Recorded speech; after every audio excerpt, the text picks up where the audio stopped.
জয় মা সরস্বতী, ঈশ্বরের আশীর্বাদ সবার উপরে বর্ষিত হোক, সবার মনের কামনা বাসনা পূর্ণ হোক। শুক্র নিয়ে সব থেকে বড় যে বিষয়টা দেখা যায় সেটা হচ্ছে শুক্রের ক্ষেত্রে এরকম রেখাগুলো আপনি সবার হাতে দেখতে পাবেন।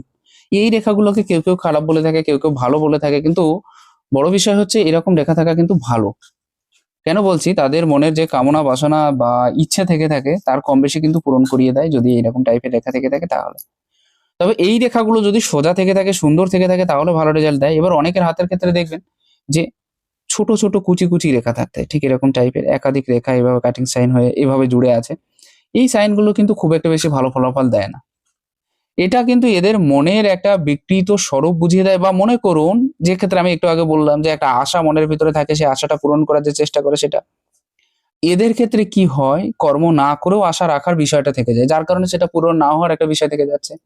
তো তাদের সে আশা কিন্তু কখনো পূরণ হয় না যাদের ক্ষুদ্র, ক্ষুদ্র ছোট, ছোট অনেক বেশি রেখা থেকে থাকে। আর ক্ষুদ্র, ক্ষুদ্র ছোট, ছোট রেখা যদি থেকে থাকে তাদের ক্যারেক্টার সাইনকেও কিন্তু একটু নির্দেশ করিয়ে দেয়। অনেকের হাতের ক্ষেত্রে একটা সাইন খুবই খারাপ, সেটা হচ্ছে যদি কারোর একেবারে প্রপার জাল টাইপের চিহ্ন হয়ে থাকে তাহলে। এই চিহ্নটাকে শুক্রের ক্ষেত্রে সবথেকে খারাপ সাইনের ভিতরে অন্যতম সাইন বুঝিয়ে দেয়। এটাও কিন্তু একটা ক্যারেক্টারের দিক নির্দেশ করে। আর এদের শরীর কিন্তু কখনোই সুস্থ থাকে না। আপনি যখনই দেখবেন একেবারে রোগা পোটকা টাইপের, একেবারে পাতলা, গায়ে মাংস নেই, এরকম টাইপের ব্যক্তিদের দেখবেন যে যাদের শুক্রের ক্ষেত্রে জাল চিহ্ন, হ্যাঁ, অনেক যাদের স্বাস্থ্য শরীর আছে তাদের ক্ষেত্রেও হয়ে থাকবে। তো তাদের ক্ষেত্রের ব্যাপারটা একটু আলাদা হয়ে দাঁড়ায়। একটু আলাদা বলুন তো, তাদের প্রায় পূর্ণ রেখা থেকে থাকে। এরকম টাইপের প্রায়। হ্যাঁ, ২-১ জনের ক্ষেত্রে একটু ব্যতিক্রম দেখা যায়। যাদের ক্ষেত্রে ব্যতিক্রম দেখা যায় তারা যদি মোটাও হয়ে থাকে তাহলে কিন্তু অতিরিক্ত মোটা হয়ে যায়, শরীর অসুস্থতা সেক্ষেত্রেও দেখা যায়। এক্ষেত্রেও কিন্তু আছে। এবার যদি এরকম টাইপের রেখা না থেকে যদি এরকম টাইপের রেখা থেকে থাকে, খুব কম দেখা যায়, খুব রেয়ার দেখা যায়। বেশিরভাগ ক্ষেত্রে এরকম টাইপের রেখা দেখবেন, তারপরে আপনি এই টাইপের রেখা দেখবেন। তবে হ্যাঁ, মনে করুন এই যে আড়ি রেখা এগুলো একটু কম আছে আর সোজা, সোজা যে রেখাগুলো এগুলো একটু বেশি হয়ে আছে, তারা খুব সাকসেস হয়ে থাকে, খুব সাকসেস হয়ে থাকে। তারা বাড়ি, গাড়ি, টাকা-পয়সা সবকিছুই পেয়ে থাকে বাস্তবিক জীবনে। এমনকি দেখবেন যে একেকজনের একাধিক ঘর হয়ে আছে, একাধিক জমি জমা হয়ে গেছে, বা একাধিক গাড়ি, বাড়ি ইত্যাদি প্রপার্টি সব ১ এর অধিক হয়ে আছে, ২ এর অধিক হয়ে আছে। সেক্ষেত্রে কিন্তু আপনি এরকম টাইপের রেখা একাধিক পরিমাণে দেখতে পাবেন। তো এই সাইনটাকে কিন্তু খুব ভালো মনে করা হয়। এবার এই সাইনটা যদি ছোট হয়ে থাকে তাহলে আমরা জানি যে সেটা সাপোর্টিং রেখা হিসেবে আমরা ধরে নিই। ঠিক একই পর্যায়ে আপনি দেখবেন যে ২ টো বা ৩ টে রেখা অনেকে দেখতে থাকবেন। এরকম যদি ২ টো বা ৩ টে রেখা থেকে থাকে একবারে নিশ্চিন্তে চোখ বন্ধ করে আপনি বলে দিতে পারেন যে এই সেই জাতকের ৩ টে ঘর আছে। ঘরের ক্ষেত্রে এর থেকে সহজ সমাধান আর আছে কিনা আমার জানা নেই। আপনি একবার মিলিয়ে দেখতে পারেন। কারণ অনেকের অনেক মতবাদ থেকে থাকে তো। অনেক মতান্তরে গিয়ে লাভ নেই। আপনি মিলিয়ে দেখুন মানুষের সাথে। যখন আপনি ২ টো বা ৩ টে রেখা দেখতে পাচ্ছেন, সেই ক্ষেত্রে সেই জাতক জাতিকাকে একবার জিজ্ঞেস করে দেখুন যে তার ঘর কটা আছে? বা আপনি একবার বলে দিন যে আপনার ৩ টে ঘর আছে। মিলিয়ে দেখুন, নিজে মিলিয়ে দেখুন। অন্য কারোর উপরে অত ভরসা করতে হবে না। এবার যে বিষয়টা আমি বলব, শুক্র কিন্তু যাদের এরকম টাইপের থেকে থাকে, যেটা আমি দেখালাম জাল টাইপের, তাদের জীবনে কিন্তু প্রচুর স্ট্রাগল বুঝিয়ে দেয়।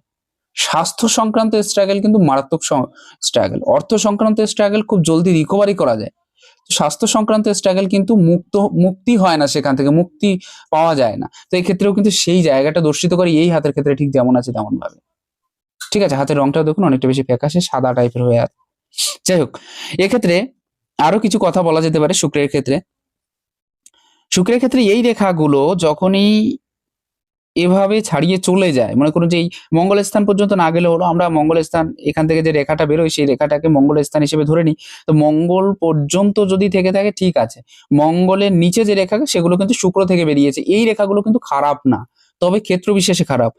আ বলার চেষ্টা করছি, যদি কারোর এটা পুরোপুরি চন্দ্র পর্যন্ত চলে যায় তাহলে খারাপ। যদি এই রেখাটা এখানে এসে থেমে যায় তাহলে খারাপ। কিন্তু যদি শুক্রের থেকে কোনো রেখা রবি এই যে বুধ পর্যন্ত চলে যায় খুবই ভালো। খুব সুন্দর রেখা, লক্ষ্মীনারায়ণ যোগ তৈরি করে, অধিক অর্থনৈতিক উন্নতি করে থাকে এরা। যদি রবি পর্যন্ত চলে যায় তাহলে তো আরো ভালো। কোনো কথাই নেই। তারা বেশিরভাগ ক্ষেত্রে দেখা যাচ্ছে যে আ উম আ পিতা চাকরি করতো, সেই চাকরিটা সে পেয়ে গেছে। পিতা কোনো কাজ করতো, সেই কাজে সে জয়েন্ট হয়ে গেছে। বিশেষ করে এটা যদি নিচের থেকে তৈরি হয় তাহলে বেশি দেখা যায়। ঠিক একইভাবে এটা যদি এখান থেকেও তৈরি হয় তাহলেও কিন্তু খুব ভালো দিক বোঝা যায়। এক্ষেত্রে যাদের এরকম টাইপের রেখা থেকে থাকে তারাও কিন্তু প্রচুর উন্নতি করতে দেখা গেছে।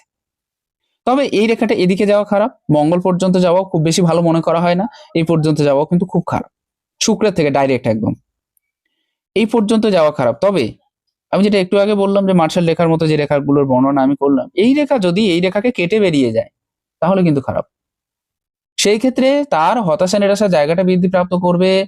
সে যতটা বেশি চাইবে ততটা বেশি হয়তো পাবে না। আর পেতে গেলে প্রচুর মেহনত করতে হবে, প্রচুর কষ্ট করতে হবে, প্রচুর স্ট্রাগল করতে হবে, তারপরে কিন্তু পাবে, নয়চেত কিন্তু পাবে না। এটা দেখা গেছে। যাই হোক, শুক্র সংক্রান্ত একটা ছোট্ট বিবরণ দেওয়ার চেষ্টা করলাম, যতটা সম্ভব হলো।